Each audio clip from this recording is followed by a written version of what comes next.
Номд гурван улс хэмээн дорн дахин далдаршсан энэтхэг Монгол төвд оронд олон зуун жилийн дэртэгээс Бурхны шашны сургаал номлол дэлгэрч мандал буурлын түмэн нухчааг давсаар эдгүй 21-р зуунтай золгож байгаа билээ. Бурхан багш 2500 жилийн дэртээ өөрийн сургаал номлолыг айлтсан юм. Туусан Бурхны намтрыг нийтийн хийгээд нийтийн бус хэмээн хоёр ангилдаг. Нийтийн цайдаг нь Бурхан багш энэтхэг оронд хааны айг болон төрж элдв зүйлийн гачигдалгүй хотол чуулган төгс амьдарч байгаад хүмүүний ертөнцийн зовлон зүдгүүрийг мэлмигээрэн толдож таалалдаан тунгаан төрөх, өвдөх, өтлөх, өөхөх тэргүүт нь дөрвөн зовлон байгааг болгоож түүнээс гарах арга замыг эвл хийлсээр тэр заман олсон нь эглийн амьдралыг дэвчин тойн хур болох хэмээжээ.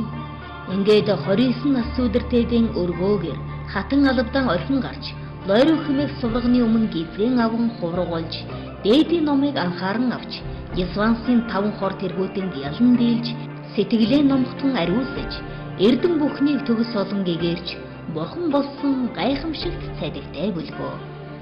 Нийтийн бус цайдаг нь Бурханы эрдмийг хэрхэн яаж олох, урдыг хэрхэн Бурхан болж байсныг шав нартан элтэд үзүүлэх зэргээр сонин гайхамшгуудыг үзүүлж байсан төв бүлгөө. Бурхан багш нь Яруулан химээх мөрний дэргэд 6 жилийн туршид бясалгал даяан хийж 35 сүүдэртэйдээ мөрний гатлан гаяад хүрч бод модны дор гүш өвс дэвсэн дэгш агуулсан бясалгалд оршин улмаар зуны ихэнх сарын 15-ны үрээр Бурханы хутгийг олон гэгэрсэн ажээ. Энэ нь өөрийн дуршлагаар зовлон юунаас үүдэлтэй гэвэл номхотгоогүй сэтгэлийн эрхээс гэдгийг нотлон түүнийг дарах ерөндөг нь сэтгэлийг номхотгон ариутхан гэгэрүүлснээр аштын амгаланд хүрэх дээд зам гэдгийг номлон эгэл хүмүүнбэр орчлонгийн зовлонгоос гэтлж амар амгаланд хүрэх боломжтой юм хэмээн өөрийн биеэр илтэд үзүүлсэн их зохионгүй юм. Ийхүү өөрийн нээсэн заман шавнартан сэтгэл харамгүй заан сургаж түүний сургаал номлол 100-100-аар дамжин өртөөлөж ертөнцийн 408 зохист сая хүмүүн төрлөختнийг амар амгалан амьдрах үед уриалан дуудаж их болсон 600 хамгийн амтны эgerл горлыг хангасаар ирсэн билээ. Бурхан багш 35 сүүдэртэйдэн Бурханы хутгийг олж 36 сүүдэртэйдэн дас огцолсон ууланд бэлгийн чандад хүрэх товч хэмээх номон айлдж байх үед нэгэн зэрэг ихэрт хулигааныг үзүүлэн Балдан Бревн буюу одоогийн энэтхгийн Амравата хэмээх газар 3 сарын 15-нд цагийн хүрдэн буюу дүүнхрийн номон айлдсан байна. Энэ номод Шамблын хаан Очирван Бурханы хувиргаан даваасан буу тэргүүтээ 97 хаад хамт ирсэн байна. Бурхан багш дүүнхэр Бурханы хот мандлын 722 бурхад гол дүүнхэр Бурханы лагшин зарлиг тааллын бүрэн гүйцэд банк тавьж Бурханы эрдэм болох тухайд иш үзүүлээд дүүнхрийн үндэс 1200 шүлэг ном зохиосон буюу. Энэ үед Бурхан багш 600 жилийн дараа Шамблын хаан Жамбал давуу болох дүүнхрийн хураангуй үндэс зохиох бөгөөд түүний хүү Бадам гарав дүүнхрийн хураангуй үндэс тайлбар зохион хэмээн иш үзүүлсэн байна. Монгол Бурханы шиг хертнээс дэлгэрсэнийг та бүгд мэдэх газар даа. Тэгээд олон мянганы турш Монголын энэ нутаг дэвсгэрээр Бурханы шин дэлгэрч хөгжиж мандаж хуурч явсан юм сайхан түүхтэй байдаг. Мандах үед ард түмнийг соён гээрүүлж байсан Бурхан багшийн сургаал бол онцгой сургаал юм да. Ер нь бол яг шүтэж бишэр гэдэг энэ үгнээс гадна ойлгож ухаар мэд ертөнцийн үнэн бодит тогтол зүй тогтлыг мэдгэсэн тийм утга нь илүү байдаг. Талаасаа бол Бурханы шин онцгой юм байгаа юм. Тэгээ ер нь бол Бурханы шин бол хувь хүний хөгжил дэвшлиг их онцгой тавьж үздэг шин юм да. Дунгар татсан бол одоо 200-300 жилийн өмнө Монголд байгуулагдаж дунгарын ном дэлгэрсэн юм. Энэ одоо чиглэлээр бол Монголын олон эрдэмтэн мэрэгдүүд бол чаг чаглан зан үйлийн болоод дунгарын тухай одоо ном зохиолыг олныг бүтээж ингэж одоо ард түмэнд өргөсөн байдаг да. Жамбал давхын зохиосон дүүнхрийн хураангуй үндэс бол сав ертөнц буюу гадны дүүчийн горол шим ертөнц буюу дотор зүйчин хорол, бусад дүйчийн хорол, дүүнхрийн нуус тарны төрхийн зэрэг, дүүнхрийн нуус тарны төгсхийн зэрэг гэсэн 5 үндсэн бүлэгтэй зохиол юм. Их Монгол оронд Бурхан багшийн айлтсан цагийн хүрдний номлол анхлан Бурханы шашин дундад азар дамжин нэвтрэх үеэс эхэлтэй хэмээдэгч 18 дугаар зууны үеэс цагийн хүрдний 6 гол шүнгээс Монгол орны газар нутгийн хуваарьд тохируулан төгс буйнд шин 6-9-ийг Монгол 6 эрдэмтэд сүмб хамб иш валжир захар гэвш лувсан жилтэн тэргүүтэн мэргэд шинжилэн найруулснаар цагийн хүрдний номлол дэлгэрхийн суурь болсон байна. Энэ үеэс эхлэн үе үеийн жавзан дам хутагтууд тусгайлан анхаарч ирсэн бөгөөд ялангуяа 4-р богд төвдөд морилон очиж цагийн хүрдний нууц авшиг тэргүүтэн зохиож ясраа хэмээх эрдэмтэн ламаас залж улмаар их хүрээнд далахын динж буюу идүгэ бидний мэдэх хандангийн динжид 19-р зууны ихэр дижин галав хийдэг байгуулахаар өөрийн жасаас хөрөнгөсөн шийдэн сүсгтэн олонч өргөл барьж өгснөөр их Монгол оронд анхны дүүнхрийн буюу цагийн хүрдний дасан үүсэн байгуулагдсан төвхтэй ажээ. Энэ үеэс эхлэн дүүнхрийн тусгай уншлага зан үйл үлдсээр Монгол мэргэд дүүнхрийн номлолд ихэд мэрэгшин дүүнхрийн ман тэргүүтэн сүсгтэн олонд айлдж байсан баримт байдгийг Ийхүү Мандан Бадарч байсан дээдийн номын хураг хилмигдүүлтийн үетэй золсон ороо босгоо цагийн ирэхээр хаагдсан боловч 1944 онд гандан дэгчлэн хэд дахин хурал номын үүлэн эрхэлж эхлэхэд дүүцэн өдрүүдийн хурал хурдаг болжээ. 1990 онд Дээрхийн гигантэн 14-р Далай лам Энэтхэгийн Варнаас хотод дүүнхрийн ман айлдах үедэн дараачийн анг Монгол оронд айланд хэмээсний дагуу манай шашны удирдлагууд Дижин галав датсан сэргээн байгуулах ажил эхлүүлэн хөөчин датсанд хурж асан дансан тэргүүтэй лам хуургууд залуу хойч үеийн бэлтгэр идэвхийлэн чармайж сагар чогор цам тэргүүтэн зааж сургасаар мөн Дээрхийн гигантэнч тусгайлан анхаарч дарамсалаа дах өөрийн шашны үлийг эрхэмлдэг намжил датсангийн эрдэмтэй лам нарыг илгээн дэмжиж 1995 онд өөрийн биеэр морилон ирж Монгол түмэнд дүүнхрийн ман айлтсан дахин сэргэж байгаа шашны нарны гэрлийг үлэмж тэтгсэн түүхэн гавьяад үйлдэх юм.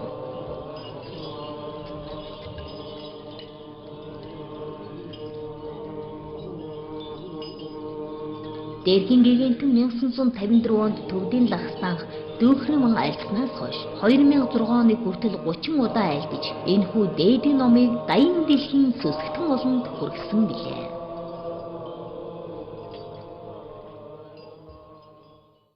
Тэгээ 1994 онд шигүүлээд донгор татсан дахин сэргсэн.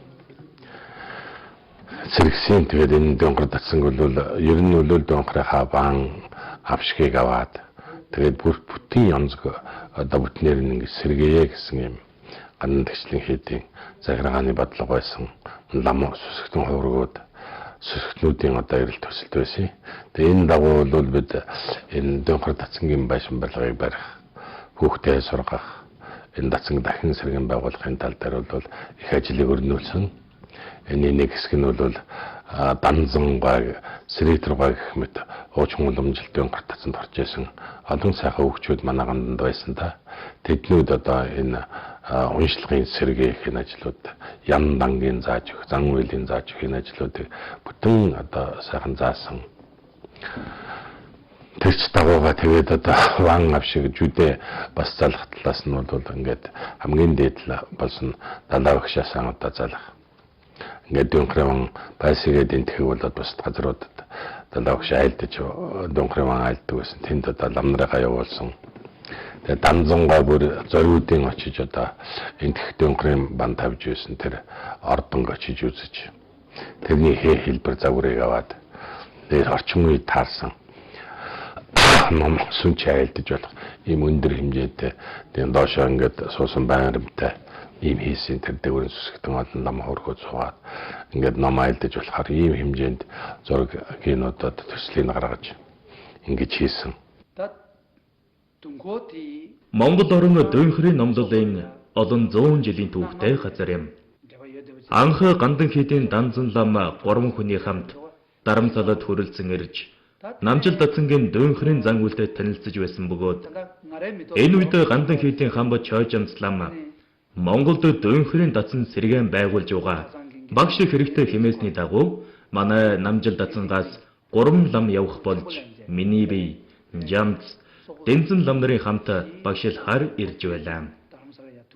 Тэр үед дансан тэргүүтэй Ахмад лам нар шавнараа бэлдсэн байсан тул бидэд дуунхрын жинхрын тэг татах байгуулах сагар чугар тэргүүтэнг зааж сургаж байсан юм. Дүнхэр бурхан. Нуус тэрний ёсны бурхад янз бүрийн дүр төрхтэй байдаг боловч уг мөн чанартаа бүгд бурхан багш юм. Энэ янз бүрийн өнгөтэй догшин дүртэй байгаа нь олон тэргүүнтэй, олон мутартай, олон зүйл барьсан юмтай, өөрийн бясалгал анхааран авах ёстой холбогдсон зохицож байдаг. Ер нь нуусын тарны дээд үндэсний үүднээс бол судас, хий, дусал гурвыг бясалгалын хүчээр амар болгон гүйлгэж, бурхны хутгийг түргэн олох нийт бүсийн нэгэн онцгой эрдэм байдаг юм. Энэ нь амьтан бүхний үндэсэнд бурхны хутгийг олох чадал байгааг илтгэдэг. Гэвч бидний судас, хий, дуслыг зөв явуулж амар болгон бурхны эрдэм чадлыг илт болгуулж чадахгүй байгаа зүйл бол Ясвансын хэлэнц нүгэл хоёр юм.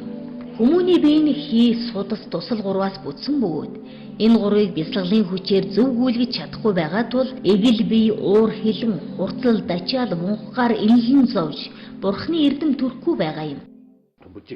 Ер нь бурхны шашинтан байх гэдэг нь сэтгэл ариун байх. Бусдын тусыг эрхэмлэх явдал юм. Бурхны шашинтанч бай, шашин шүтгүүч бай, бусдад туслах сэтгэлтэй байна гэдэг хүний хамгийн зөв хүмүүжил юм. Бясалгалын хүчээр зөв гүйлгэж явуулах юм бол бодисатын сэтгэл, хоосон чанарын мэдэл маш хүчтэй төрөв. Олон галавт хураах буйны үйлсийг нэгэн насанд хийж чадах болно. Бурхан багш анх номоо номнохдоо шав нарын ухааны хэрэг хэмжээнд тааруулж их хүлгэн, баг хүлгэний хоёр ёсыг айлтсан байна. Их хүлгэний ёсыг хамгийн ухаантай, хувьсайтай шавнаас айлтсан бөгөөд их хүлгэний ёсон дотор нь судрын ёс, тарины ёс гэж хоёр байна. Хамгийн ухаантай, хувьсайтай шавнарт номлосон нуус тарины ёсон дотор нь үүлийн нуус тарины үндэс, явдлын нуус тарины үндэс, бясалгах нуус тарины үндэс, хайнцшгүй бясалгах нуус тарины үндэс гэж дөрв байдаг. Гадна талын үйл, дотор талын бясалгал хоёроос гадна талын үйлийг голлон хийх нь жачид буюу үүлийн нуус тарины ёс.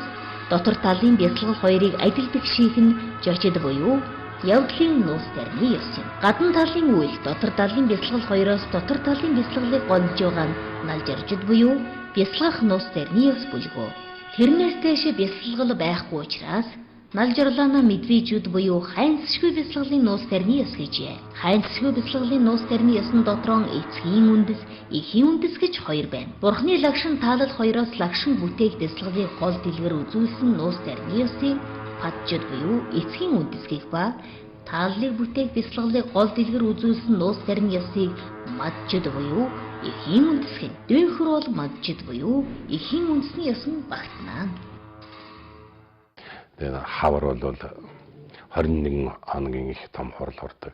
Энэ дээр бол үлдсэн жанхар сахар жагаар тэр хамаг нарын нанди юмнуудыг бүгдээр ингэ манай энэ залуучууд бүгдийг өөрсдөө хийж, өөрсдөө бүтээж, өөрсдөө одоо сахар жагарыг бүжгэнд гарч хурал намын хаан аяда аливаа нэгэн зүйлээ бүгдийг өөрсдөө төрөж чадах хэмжээнд хүрчээ. Ингээд энэ дөнгөр гэдэг юмыг бид алдагдсан зүйлээ нөхөж алдж авч уламжлалт зүйлүүдээ бас одоо ингээд авсан. Ингээд датсан хийдээ одоо сэргээж чадсандаа бид их баяртай байдیں۔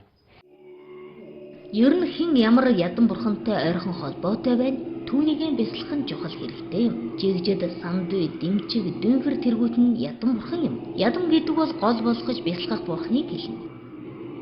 Ямар ч ядан бурхан бясалгасан ч түүний орд харш бурхад сэлтэн онлын эрдэм гадна талын дүрсийн байдалд урван гарах юм. Дотор цагийн хүрд үйрийн үртэй холбоотой хий, бие, таван зогц бүгд дуусаад гадна жил, сар тэргүүтэн 3 цаг мөн чанараараа бүтээгүү хоосон чанарын хэлбэр дүрс хот мандлын бурхтын дүр ургасан дөхөр юм. Цагийн хүрдэнд гадна цагийн хүрд, дотор цагийн хүрд, бусад цагийн хүрд гэсэн 3 зүйл бий. Гадна цагийн хүрд гэдэг нь 1 жилд 12 сар, 1 сард 30 хоног, 1 жилд 360 хоног ээлж дараагаар ирэхийг хэлнэ. Дотор цагийн хүрд гэдэг нь нэг өдөр шөнөд 21600 удаа амьсгаа авахыг 12 хуваагаад нэг нэгээр эргэхийг хэлж байгаа юм. Бусад цагийн хүрд гэдэг нь гадна цагийн хүрд, дотор цагийн хүрд хоёр мөн чанараараа бүтээгүй хоосон чанар нь Бурхны лагшинд ургаж байгааг хэлнэ. Сая би ирээд дүйнхэр датсанд төрсаадлаа. Ламнар багш нарын заасан айлтны дагуу бүх үеийн үйлдэж яваад би маш их баяртай байна. Дүйнхэр Бурхан олон тэргүүнтэй, олон мутар үлмийтэй, олон зүйл барьсан зэрэг нь дүйнхэр Бурханы дотор талын эрдэм, гадна талын дүрсэнд уран харагдаж байгааг үзүүлдэг. Дүйнхэр Бурханы баруун талын хөл улаан өнгөтэй, жийсэн байрлалтай, зүүн талын хөл цагаан өнгөтэй, гумсан байрлалтай. Бэлхүүснээс гол тэргүүтэн хүртэл хар хөх өнгөтэй байгаа нь юуг бэлэгдэж байна вэ гэвэл бясалгал хийсний хүчээр баруун талын хөлөөр эхийн улаан дусал доош хураагдах, зүүн талын хөлөөр эцгийн цагаан дусал хураагдахыг бэлэгдэж байгаа юм. Ер нь хүн амьд байх үед гол судасны дунд эхийн улаан дусал дорон, эцгийн цагаан дусал дээд талд, завсар нь сүнс савнд байгаа юм шиг байдалтай байдаг. Тэгээд эхийн улаан дусал дээш хураагдан хоёр дусал гадагш харна. Сүнс нь зулай, тух, нүд, чих, хамар, ам, хүйс, нуугцын хоёр орон гэсэн 9 сүв газраа гарахад хүн ертөнцийн мөнхсийг үзүүлдэг байна. Харин дүйнхэр Бурханыг бясалгах үед бол бясалгалын хүчээр улаан дуслыг доош давхарлуулан хурааж, цагаан дуслыг дээш давхарлуулан хурааж, үеийн үрийн хийв, биеийн хувь бүгдийг байхгүй болгох бөгөөд энэ нь төмөр савнд мөнгөн ус ихэд мөнгөн ус төмрийг бүгдийг нэгддэг шиг сүнс бол урагшгүй дээд амгалангийн мөн чанартай учраас түүнийг бэлэгдэж бүсэлхийнээс дээш гол тэргүүн хүртэл хар хөх өнгөтэй байгаа юм. Учир нь бусад бүх өнгө ургадаг бөгөөд хар хөх өнгө хизээж ургадаггүй тул урагшгүй дээд амгаланг бэлэгдэж байгаа юм. Баруун хөлний үлмий дор хүслийн тэнгэр улаан өнгөтэй, дүдгэр ванчиг, зүүн хөлийн үлмий дор догшин цагаан өнгөтэй ванчиг гიშгсэн байгаа нь баруун талын ором судас хоёрт хий байгааг илэрхийлж байгаа бөгөөд тэр судсаар хий явуулахгүйг илэрхийлж хоёр үлмийн дор ванчиг гიშгсэн байгаа юм.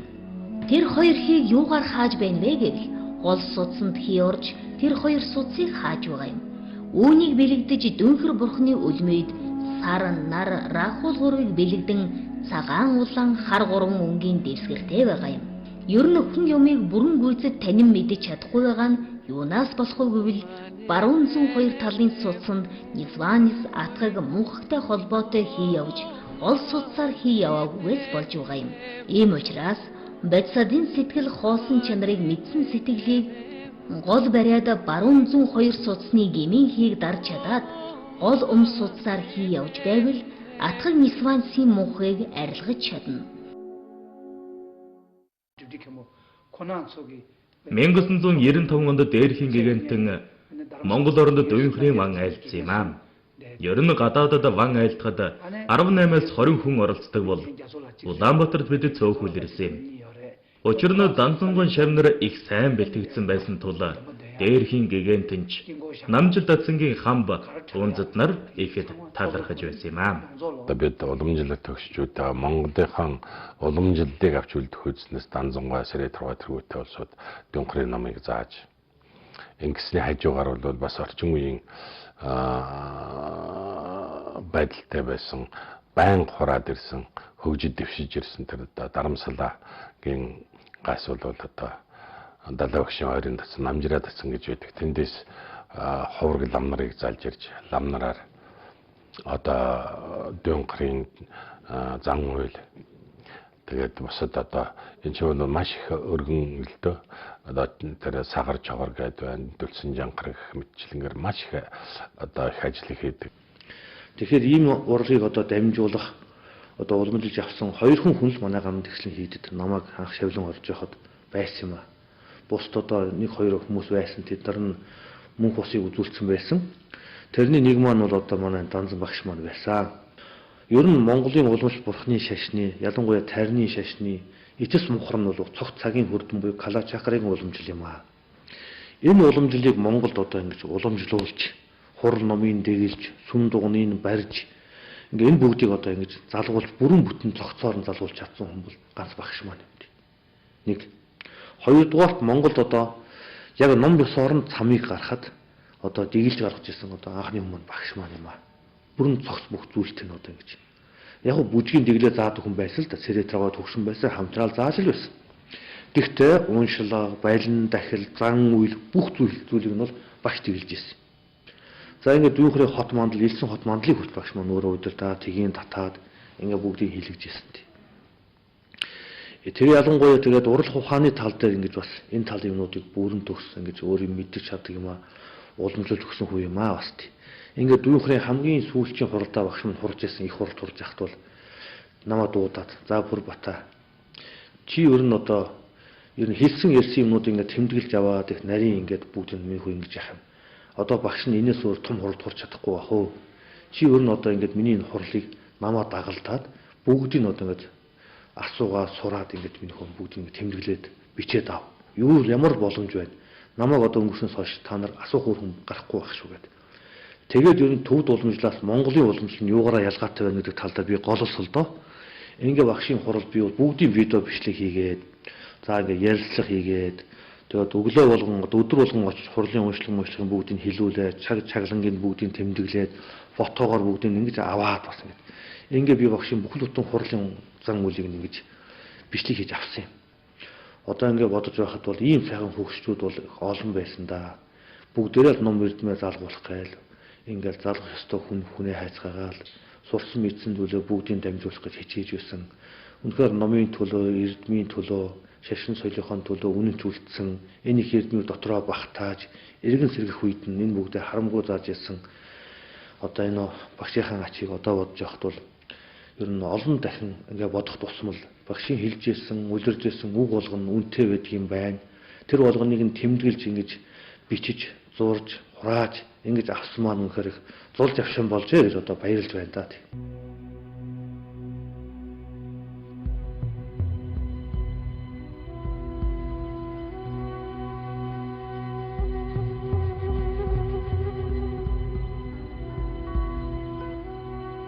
Дүүхрийн нийт бусын мөрийн зэргийг гүйж бясалгавал Нисванис хэлэнц хүндийг дэвчиж гол судсанд цагаан улаан туслыг дээш доош давхарлуулан хурааж дөрвөн мах бай биетэй холбоотой байгаа үйлийн хий бүгд барагдаад энэ насанд дүүхэр өөрийн биеэс ангид хоосон чанарын мөн чанартай дүүхэр бурхны лагшин бодтой бүтэж чадах юм. Үүнээс арай дэлгэр тухайх юм бол гадна сав ертөнцийн талаас дүүхэр бурхны хоёр үлмийн нэг жилд 12 сар эргэх буюу нар ойртох буцах хугацаанд 1 жил багтахыг. Дотор шим ертөнцийн талаас бол бясалгаачин нэг өдөрт хамрын 2 нүхээр 12 хийг ээлжлэн сольдог бөгөөд энэ нь баруун зүүн 2 судснаас гарч байгааг бэлэгдэж байгаа юм. Мөн баруун зүүн талын мутрын мөрн гадна сав ертөнцийн нар ойртож буцах, дотор шим ертөнцийн 12 хийг урт богино 6-6-аар ээлжлэн гарч байгааг 12 булчин нь гадна 10, дотор 10 хийг ээлжлэн ирэхийг тус бэлэгдэнэ. Баруун зүүн талд нийт 24 бугуй байна. Гадна 12 сард ихэнх дунд адаг сар гээд 24 болж байгаа. Дотор 12 хийг дээш аривдах, доош буурах гээд бүгд 24 болж байгааг тус бэлэгдэнэ. Цагаан 8, хар 8, улаан 8 гэсэн нийт 24 мутар лагшин таалал зарилгийн мөн чанарыг 5 хурун шар, цагаан, улаан, хар, ногоон 5 өнгөтэй бөгөөд шороо, ус, гал, хий, огторгуй гэсэн 5 махуудыг тус бэлэгдсэн байна. Дотор шим ертөнцийн бясалгалын үеийн тухайд дүүхэр бурхны лагшин таалал зарилэг бэлэг бэлгүүний гэх мэт зүйлийн эрдмийг олохыг бэлэгдсэн. Мөн язгуурын дөрвөн бурхан Донид дөв, одвог мэд Ринчин дөрчин намнан бэлэгдсэн. Дүүхэр бурхны мутарт элдв зүйлсэн юмс барьсан байгаа нь янз бүрийн үлийг бэлэгдсэн. Жишээлх юм бол барын арьсан уур хилэнг дарах, хүний арьсан шунал дачаалыг дарах, зааны арьсан мөнхөг харанхуйг амьрлуулахыг тус бэлэгдсэн байна. Энэ мэт дүүхэр бурхны өнгө, тэргүүн, мутар, үлми, барьсан зүйл, зүүсэн зүйлт чимэг бүгд нь ямар нэгэн зүйлийг бэлэгдсэн байх бөгөөд бясалгаачин энэ бүгдийн утга учирыг мэдэж бодон бясалгах юм бол дүүхэр бурхны эрдмий болох юм. Ерөнхийдөө хот мандлын бүтээдэг гол материал нь юу вэ гэхээр элсээр бүтээдэг. Тэгээд тэр элсээ яаж бид нэр гаргадаг вэ гэхээр зүгээр байгалийн шороо элс биш. Тэр бол шингэн зүйлтэй холилдчул барьцалтай шавруулцдаг. Тийм учраас байгалийн цэвэр одоо тэр гантик чулуу гэдэг цагаан гантик. Цагаан гантик чулууг маш олноор олж ирээд тэгээд тэр цагаан гантик чулуугаа бүгдөө авчаад тэрийгээс сайхан тийм ном уншаад ариусгаад яг тэр бурхны цан үлийн хот мандлыг хийхэд одоо тийм ариун цэвэр байлгаад уншлагын хүчээр тэгснийхаа дараачаар тэр чулууга нүддэг юм байгаа бид нэр уур нүдүүрээр нүдээд нам нар өөрсдөө нүдтэй тэр нүдээд бүр нарийн нүдээд тэгээд тэрийг нарийн шигшүүрээр шигшээд тэгээд шигшснийхаа дараа бүр усаар угаад юм байгаа тэр шигшсэн чулууга тэгээд усаар угаахлаар нүдгэлээр тийм нарийн тийм тоосон сүр үүсдэг юм байгаа гурлан тэгээд тэр тоосон сүр гурлан хэсгийг нь болохоор усаар зайлж уурсгаж гаргаад тэгээд жинхэнэ хэлсэн цаана үлддэг юм л да. Тэгээд жинхэнэ хэлсэн шигшиж гаргасныхаа дараа хэдэн өдөр хатаагаад тэгээд хатаагаад хатчих хугацаанд бас тэр уншлагын зан үйлийг уншаад тэр хэлсээ бас маш цэвэр байлгахын тухайд. Тэгээд тэрнийхээ дараачаар өнгөнд оруулдаг. Зүгээр тийм шингэн гуашаар өнгөнд оруулаад нийтдээ 16 өнгө гаргадаг юм байна. Үндсэн 5 өнгө эхэлж гаргаад цэнхэр ногоо улаан шар тэгээд цагаан өнгө тэгээс хар өнгө гаргаад тэгээд цагаан өнгөөрөө тэр үндсэн 5 өнгө уусгадаг юм байна л да. Дунд өнгө рүү уусгаад тэгээд бүр бүдэг өнгө рүү уусгаад цагаан өнгөөрөө тэгээд нийтдээ ерөнхийдөө 16 өнгөөс гаргаж ирээд тэгээд 16 өнгөөсөө гаргачаад тэрийг бас хатаа тэгээд хэдэн өдөр хатаагаад тэгээд маш их ажил ихтэй л дээ. Энэ эс гаргадаг энэ ажил нь болохоор нийтдээ бараг 2 сар үргэлжилдэг. Лам нар өөрсдөө хийж байгаа болохоор тэгээд дандаа гар аргаар хийдэг. Дандаа цэвэр тийм хүний өөрийнх нь тэр гар биений хөдөлмөр хүч чадал шингэсэн тийм эс гаргаад тэгээд сүүлдээ тэрийг бас хурал номын уншлагаар ахиад бас ариусгадаг. Тэгээд юуг нь ариусгаад байгаа юм бэ гэхээр тэр эсийг хийж явах хугацаанд лам нар ч гэсэн хүн лэмчин бас янз янзын тийм муу сэтгэл бас автах бодол тийм ажил байдаг. Тийм учраас тэр эсэн дотор тийм муу сэтгэл, муу энерги шингэсэн байвал тэрийг ариусгахын тулд хурал номын уншлага байдаг. Хот мандлын 5 өнгөний улаан өнгийг шүр, цагааныг сувд, шарыг алт, ногооныг оюу, хөхийг номин гэсэн 5 эрдэнийн зүйлээр бэлэгдэн бүтээдэг байжээ. Дөнхөр бурхны хот мандлын гадна сав ертөнц, дотор шим ертөнц хоёр үүсрэн дарааллын талаас авч үзвэл гадна сав ертөнц анх бүтэх үед эхлээд докторгүй хий гал махбод холилдон дулаан хий усан махбод холилдон газрын шим нь сүмбэр уул бусад янз бүрийн төвүүд гарсан байна. Дотор шим ертөнц анх бүтэхдээ эхийн хэвлээ докторгүй махбод туслыг гаргах хий махбод туслыг татах дулаан буюу гал махбод түүгээр татагдан гарсан цагаан улаан тусал усан махбод усан махбод нэгтэрч шороо махбод болж шим ертөнцөд эхийн умайгаас 6 махбодтой байдгал болон төрсөн байна. Бас өөрөөр хэлэх юм бол орон зай буюу огторгой махбод нээгдэх 2 тусал сүнс 3-ыг шороо махбод барих, усан махбод хураах, гал махбод боловсруулах, хий махбод арвижуулах тэргүүтэн бүрдэж байж байдгал төрнө гэх мэт. Эхийн умайгаас 6 махбодтой төрсөн байдгалын толгойн оройд хийн хот мандал, хоолойд галын хот мандал, зүрхэнд усан хот мандал, хүйснээс нууцын орны хооронд нуруунд сүмбэр уул, нууцын оронд 8 суд сайгааг, 8 дэлбэтэй явхай цэцэг, мөн гол 3 суд сайгааг нар сар рагуулэр тус бэлэгдсэн байна. Ер нь манай Монголын уламжлалт бурхны шашин бол ухаан 5 баг ухаан гэж 10 ухааны орыг ярьдаг. 5 их ухааны орны нэг нь бол урал ухаан юм аа. Бие даасан бүхэл бүтэн ухаан.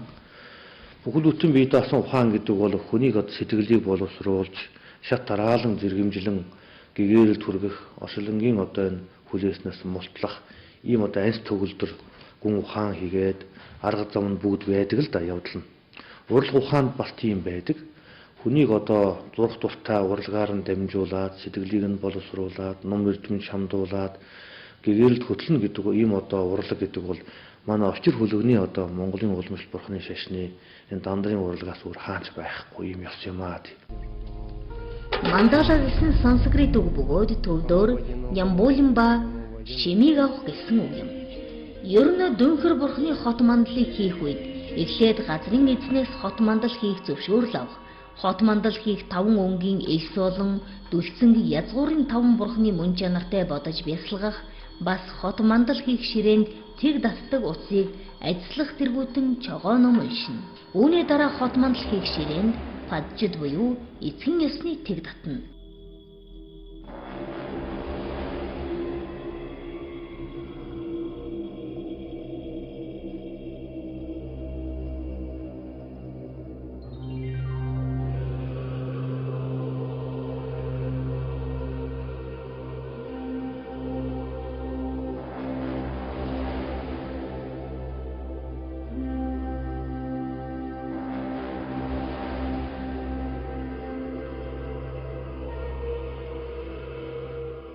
Жанхрын тухай бол урд Дарамсалаа хотод 70 гишүүн намжирал татсанд бол хийдэг. Тэгээ Монголд болохоор дүүхөр татсан 40 галуу татсанд хийж байна. Тэгээд Улсын жанхрын болохоор үндсэндээ тэр их том хот мандлын 7 өдрийн хугацаатай хийдэг 4 лам хийлээд тэгээд эхний өдөр тгээ татдаг. Тэг хэмжээгээ гаргадаг. Нарийн хэмжээтэй. Хэмжээг сайн нарийн гаргахгүй бас их алдаа их сүүл нь гардаг.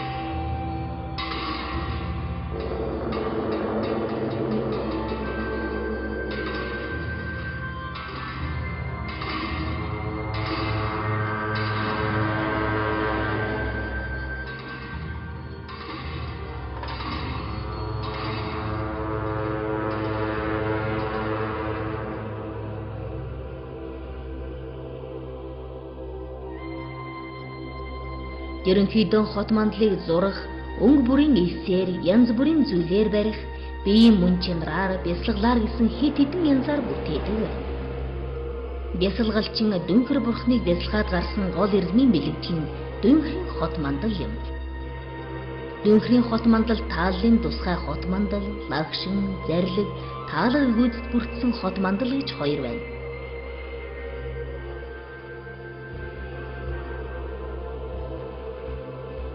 Богд занхаагийн ёсонд үүнээс гадна Дүнхрийн ман тавих буюу бусад үед хот мандлыг 5 өнгөн элсээр бүтээсэн хот мандал байх ёсон бий.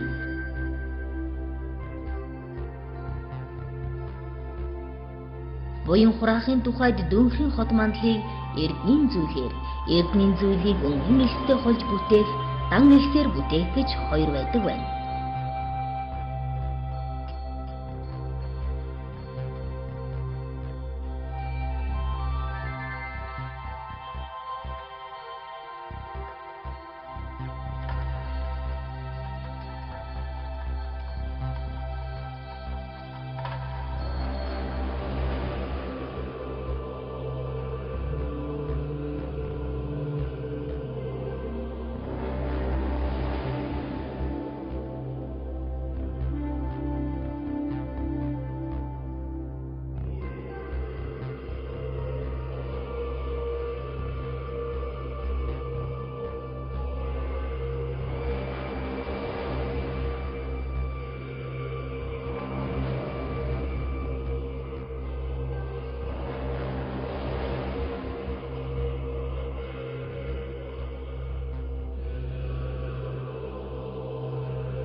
Тэгээд энэ датсан бол хаашдаа Монгол улстай их ард түмэндээ хэрэгтэй байх учиртай юм. Ер нь бол Дүнхрийн лам гэж манай сүсгтнүүд лам хуурхууд их мөрөөдөж байдаг, ярьж байдаг зүйлийн нэг юм да.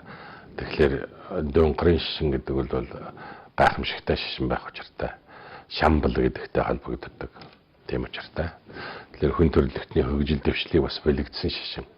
Хөгжил дэвшлийн бэлэгдэл болсон юм одоо шишин юм а гэж ингэж бодоход болно.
Тэгээ хэмжээгээ сайн гаргасныхан дараа тусгай бэлтгэгдсэн номноо тусгай уншлага уншиж хийж тусгай тийм бяцлал хийж нарийн тийм ажиллагаа ихтэй. Тэгээд эсрэг мандлаа хийдэг.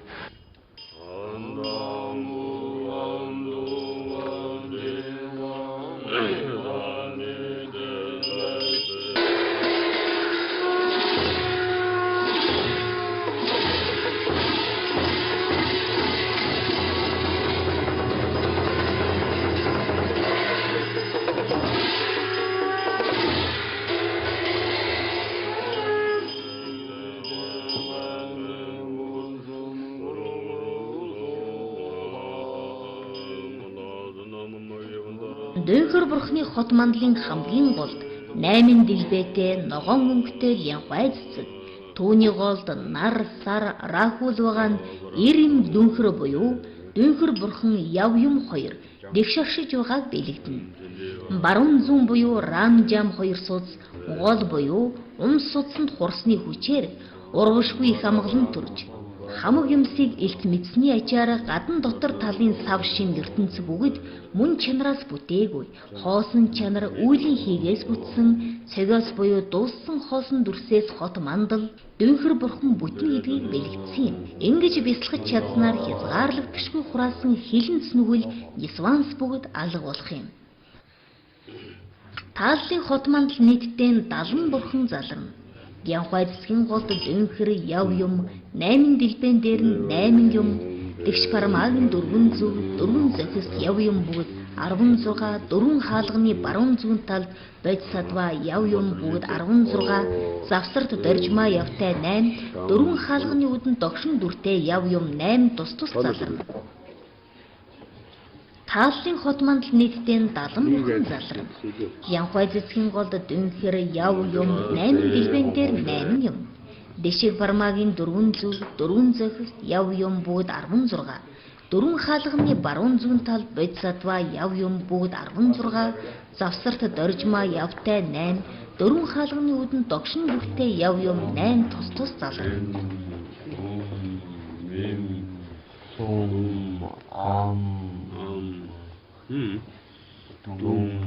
Тааллын хот мандлын гадна талын 4 зүг 8 зохис газар тэнгэр бүгд 12 дахил өргөсөн бурхан байна.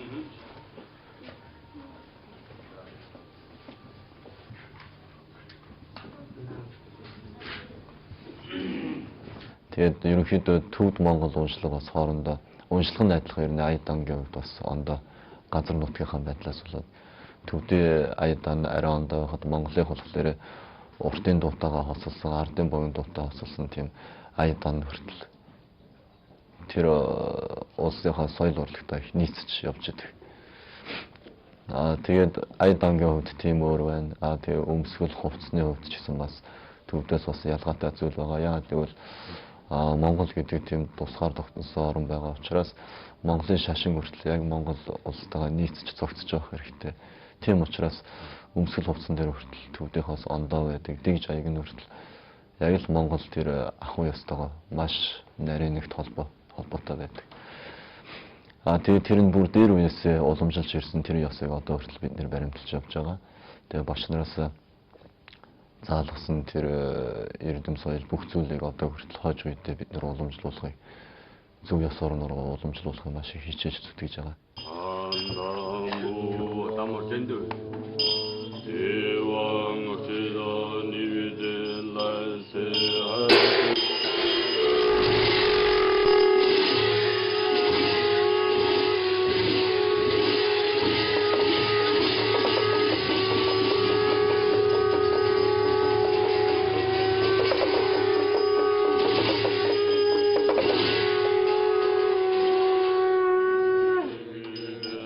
Зарилгийн хот мандал нийт 116 бурхад заларна. Үүнээс 4 зүг 4 зохис 8 дэлбэтэй цэцэг байна. 8 дэлбэний голд явтай 8 дагнас бүгд 16 байна. 8 цэцгийн 8 дэлбэн дээр 8 бүгд 64 эм бурхад заларна.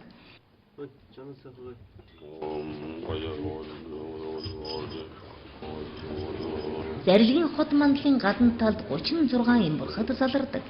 Зарилгийн хот мандлын хамт урганы 5 өнгө нь сүжиг, хичээл, санамж, бясалгал, бэлэг бэлгүн гэсэн 5 мэдлийг бэлэгдэж байгаа юм.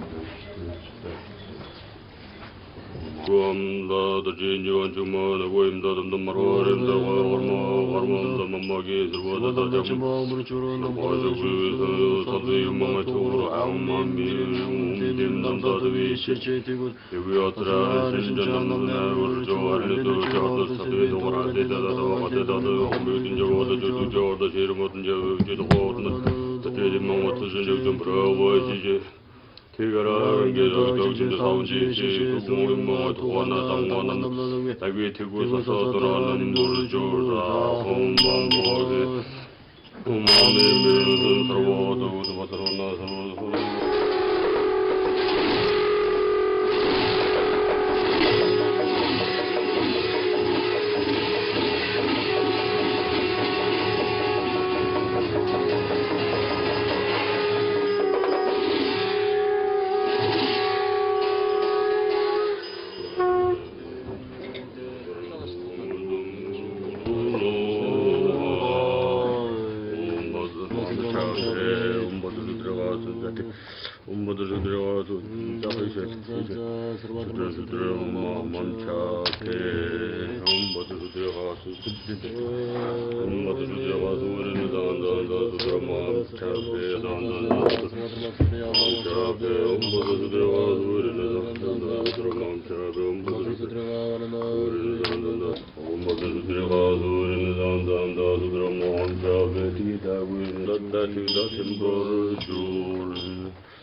Тэгээ дөрвөн лам маань нэг өдөр төлцөнгийнхаа тгийг татаад тэгээ нийт 7 өдөр шинийн аврал яддаг сарын шинийн 5-наас шинийн 13-ны хооронд ингээд төлцөнгөө хийдгээ.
Эндээс үргэлжлүүлэн хот мандлыг хийх 4 хүн хот мандлын тийг бусад бүх зүйлийн бүрэн гүйцэд их зургийг зурж дуусгаад 5 өнгийн элс буюу дүлцэнгээр хот мандлыг хийж эхэлнэ.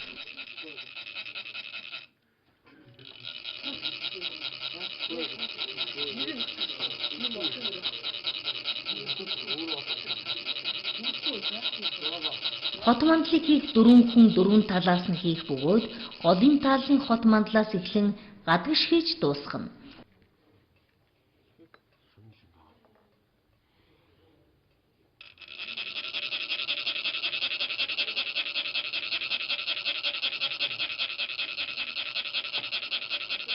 Дүүгэр бурхны хот мандал нь таалал, зарлиг, лагшингийн гэсэн 3 хот мандлаас бүрдэг бөгөөд хот мандалд ил бодтой 722 бурхад залрах ба далд хязгаарлагдшгүй олон бурхад залрна.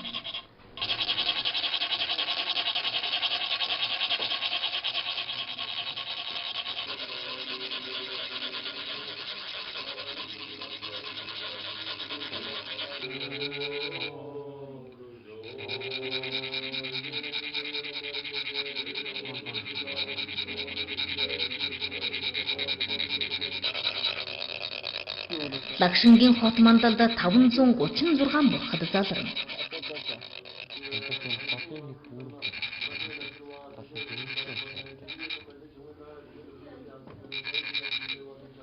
Дөрвөн зүгт 22, дөрвөн зөгт 1, 28 дэлбэтэй 12 лянхай цэцэг байна. Энэ нь 12 сарын 28 дэлбэтэй зэцгэний голд шинийн 15, битүүний 2 бурхан яв юм болоод голд нь бусад 28 өдрийн бурхад 28 дэлбэн дээр залрна. Энэ бүгд 360 бурхад болно. Дөрвөн хаалганы үүд газар тэнгэрт догшин дүүртэй яв юм бүгд 12 бурхан мөн дөрвөн хаалганы баруун зүүн тал газар тэнгэрт яв юм таалал зарлиг лагшингийн хот мандлын гүйцэтгэг 10 лус бүгд 20 бурхан залрна.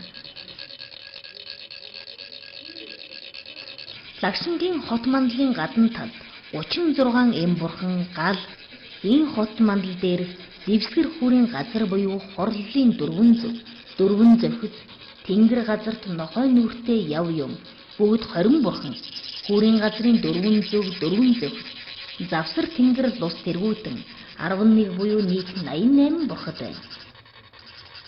Ингэж хот мандалд ил бодтой 722 бурхан байгаас гадна далд маш олон бурхад оршдог бөгөөд жишээлхэн бол тааллын хот мандал гол дэх дүүгэр бурхны дотор Мэжива ширчимма нацаг юмын дотор дорд сэмгэх хот мандал тоологдошгүй олон бурхан далд оршино.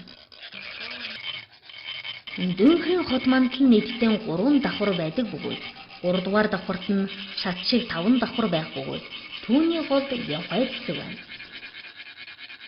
Тэр дээш 5 давхарлт нь 5 махуудыг бэлэгдэж байгаа юм. 3 дахь давхрын хан 3 өнгөтэй байгаа нь 3 хөлөгний эрдэм бүрэн гүйцэд төгсний бэлэгдэж байгаа бүлгөө.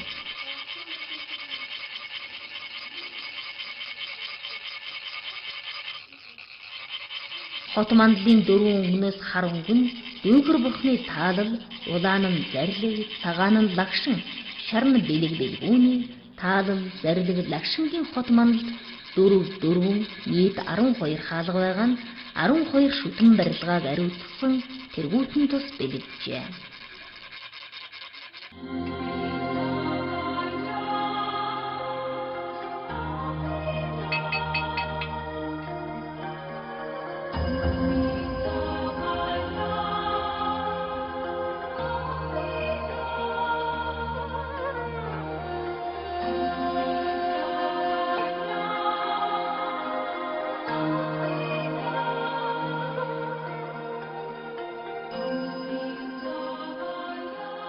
Тэгээс хот мандлаа 7 өдрийн хугацаатай хийгээд 7 өдрийн хугацаатай хийж дуусныхаа дараа дахлын бүжиг өргөдөг. Манай тацгийн лам уургууд бүгдээрээ бас тийм бурхны тийм дахлын бүжиг бүжиглээд тэгээд тэр хот мандал бүтээсний дараа дахлын бүжиг бүжиглэж ямар учиртай гэхээр энэ цагийн үрдэн гэдэг бурхан нийтдээ 722 бурхан тэр хот мандал дотор залардаг. Тэгээд тэр заларсан хот мандал бурхандаа лам өөрсдөө бүжгээр биеийнхээ хөдөлгөөнөөр тийм дахин өргөдөг, дахлын зан үйлийн бүжиг тойрч бүжиглж тэр бурхныг баясгадаг тийм зан үйл явагддаг юм.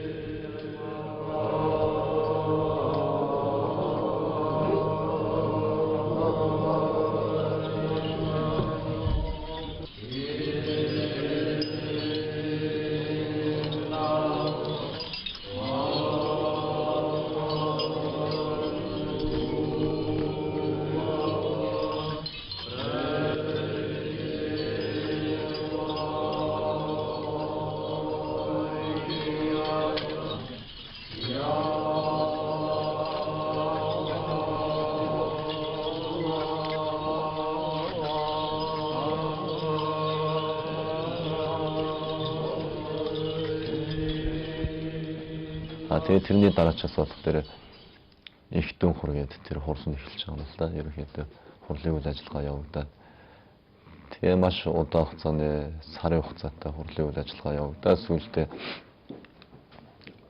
тэр хот мандлаа хураах ажиллагаа явагдана.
Тэгээ хураачаас үлдээ тэргээ тусын оронд өргөдөг тэр эснийхээ дээжээс хот мандлынхаа эсний дээжээс тэгээ тусын оронд өргөдөг ямар учир вэ гэхээр тусын орон нэгт им болж өгдөг маш тийм өвчин ихтэй цогцонтой амьтад байдаг юм л да. Тэгээ тэр амьтад гол эмчилдэг тэр имийн одоо зүйл нь юу вэ гэхээр илс хот мандлын илс болж хувирч.